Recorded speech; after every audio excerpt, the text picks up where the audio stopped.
Let's continue exploring Doha. Next up, 21 High Street.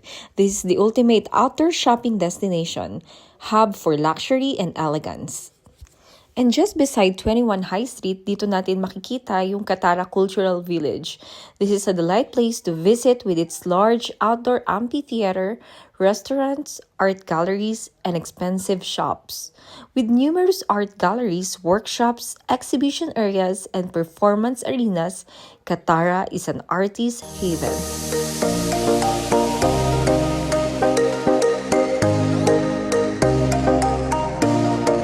Now, let's check the Katara Mosque. Katara Mosque, sometimes referred to as the Blue Mosque of Katara.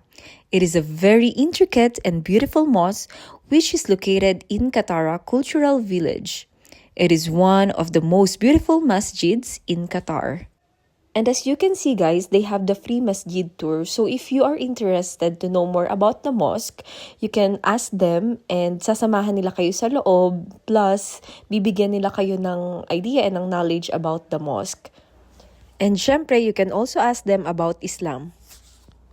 So ayan, before kayong pumasok doon sa pinaka-mosque nila, meron kayong dadaanan na room kung saan bibigyan kayo ng abaya and ng tarha para covered yung body nyo and covered yung hair nyo pagpasok sa loob.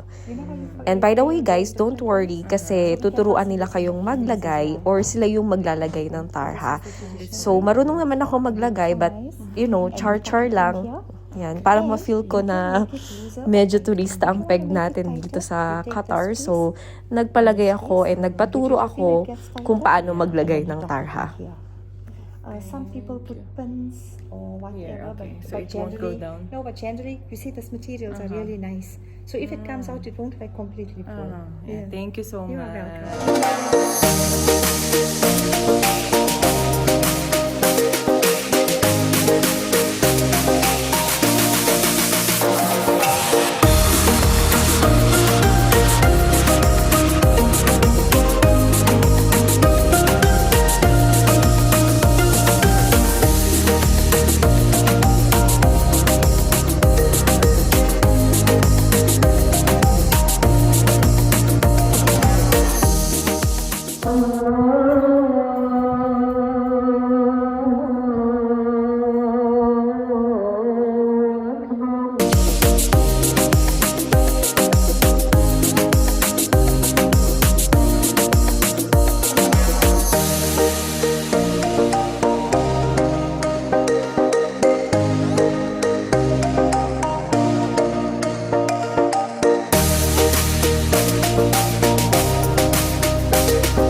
The Golden Masjid. It is quite popular for its architecture and location. It stands as a major landmark in the Katara Cultural Village. The Golden Masjid, or the Golden Mosque in Qatar, is one of the most beautifully designed cultural attractions that reflects Ottoman architecture.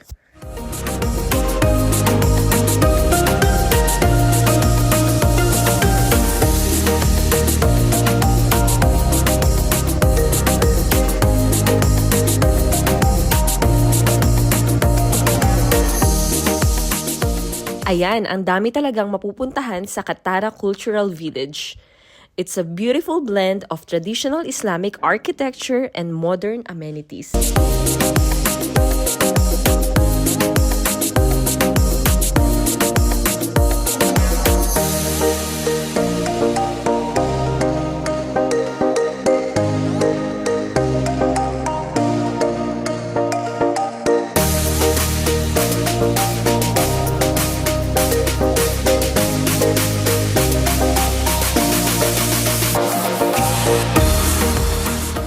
After experiencing and exploring Qatari culture in Katara Cultural Village, now let's head to the Katara Tower or the Crescent Tower. Katara Tower, also referred to as the Crescent Tower Lusail and Katara Hospitality Tower. To the left stands the Raffles, featuring only suites, a rooftop bar, and a private cinema. To the right is the Fairmont with 362 luxury rooms, an outdoor private pool, and a spectacular view of the Persian Gulf.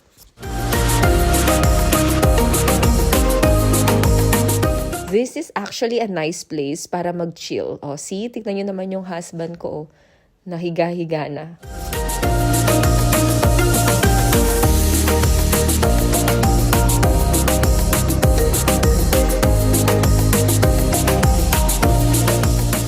Our next stop, Place Vendôme Mall. This is an extravagant mall inspired by classic French architecture. The 4-floored open-concept mall houses high-end and mid-range stores, including every global fashion brand.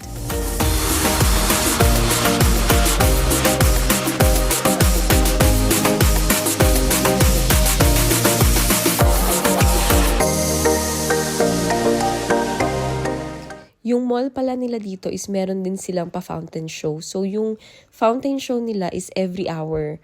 So, pwede kayong manood while chilling and while eating sa mga alfresco nila.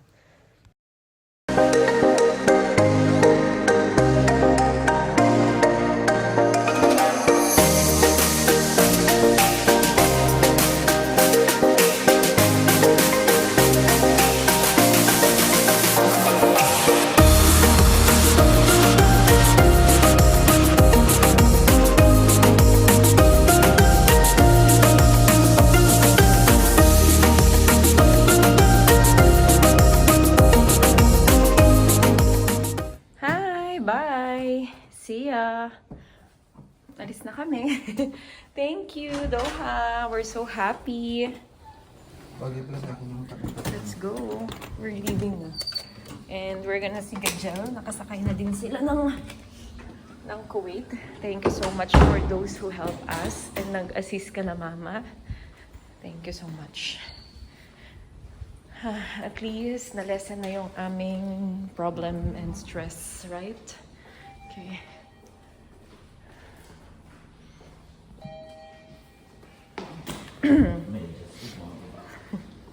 Ito na ang Uncle of Manila. Uncle of Doha. Lab, parehas na naman tayo. Ginaya mo na naman ako. Oh, twinning na naman kami. Anyway, guys. Yan. Ano lang yan. Cover lang. Bye. Tito of Manila. We're going. Wow. Sir. Picture mo ako. Picture pa. Bye, Doha. Love. So far, so good. Good. Nag-enjoy ka sa tour ni Irish Travel Agency. Ayan guys, paalis na kami ng Doha. So far, so good. And mamimiss namin yung ganito katahimik na lugar. Sobrang chill and kalmado, promise. So far, ito yung pinaka, yung Gulf country na napuntahan natin na kalmado. So far, ito. Then next is Bahrain. Pero mas tahimik to. Mas tahimik to. For me. Mas sobrang tahimik to. Anyway, ayun guys. I'll see you soon in the airport. Bye!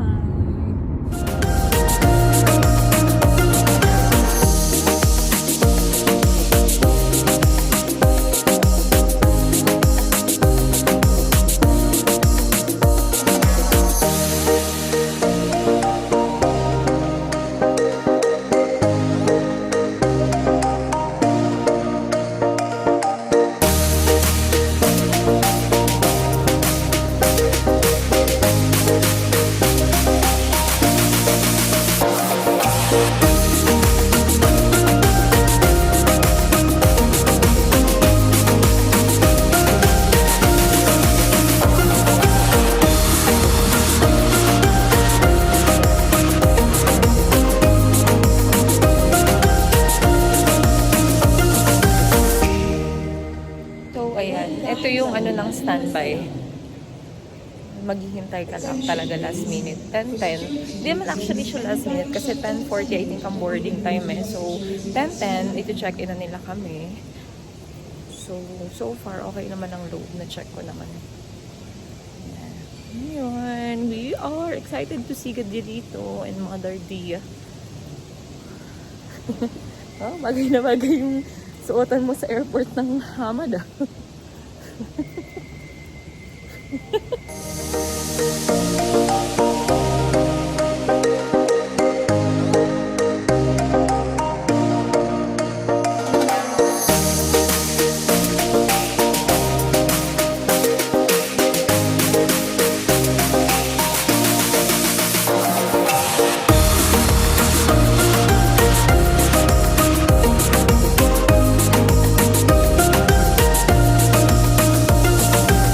Maganda naman tambayan.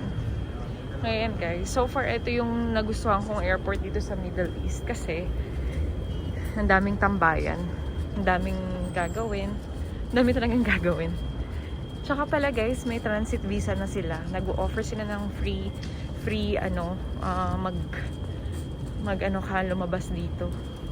Transit visa yung tawag. Pwede kang lumabas, gumala-gala dito sa Qatar kapag more than 8 hours yung iyong transit dito, layover sa Qatar. Yan, just so you know.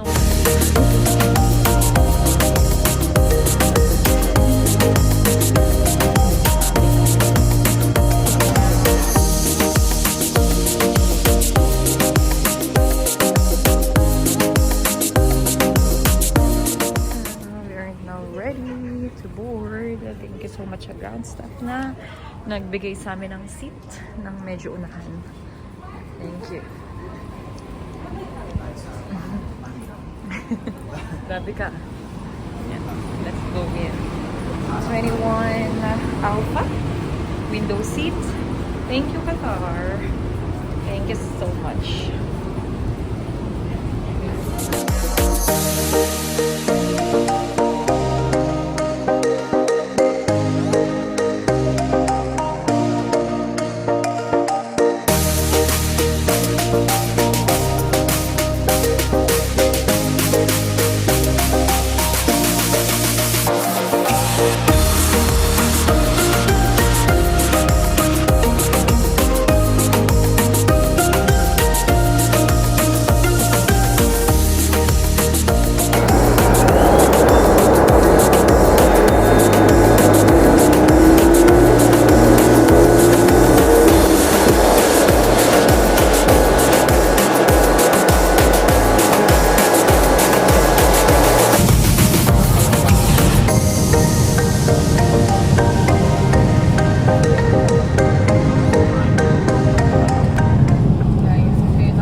Love, Albai. Ayun, ayun na.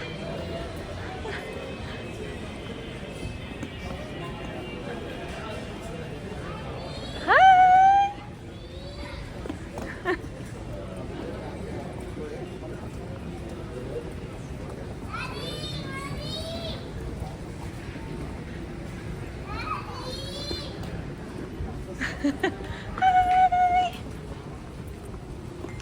Hi, G. How are you? How are you? How are you? We miss you, nak. We miss you. Mami, sige. Mami Irish. Nakatawa na si R. Ayun. Tabi ng pharmacy. Where's your car? No, we don't have the car. Happy Mother's Day! Thank you, nak. Thank you. Happy Mother's Day! Thank you, nak. Mami Irish. Where are you? Let me show you her. You have a new hair?